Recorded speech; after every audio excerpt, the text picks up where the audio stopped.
সহ্য করতে পারে না, ঠিক না?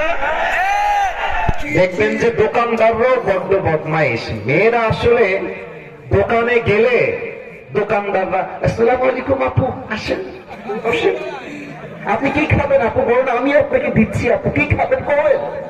আর আমরা দোকানে গেলে যদি বলি ভাই 500 না ভাই 300 দেওয়া যায় না, মিয়া কাজ কাম নাই, বের হন।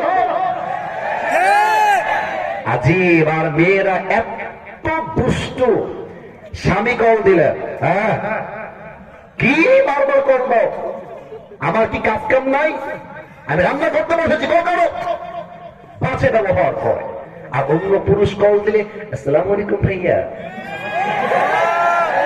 ভালো আছেন ভাইয়া, ভুলেই তো গেছেন ভাইয়া, কবে আসবেন ভাইয়া আপনি।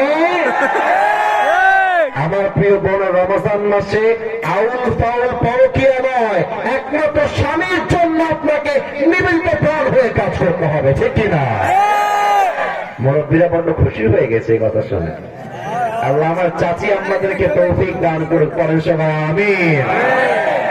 8 নম্বর আমল, রমজান আসলে সারাদিন ফেসবুক স্ক্রল করা যাবে না, সারাদিন ইউটিউবিং করা যাবে না, তেলাওয়াত করতে হবে একটা কিতাব, কিতাবটার নাম মাশাআল্লাহ। পেছনে আওয়াজ খুবই ভালো, আপনাদের আওয়াজ একটু কম পেয়েছি। রমজান মাসে তেলাওয়াত করতে হবে একটা কিতাব, কিতাবটার নাম। রোজা মানে শুধুমাত্র না খেয়ে থাকা নয়, রোজা মানে শুধুমাত্র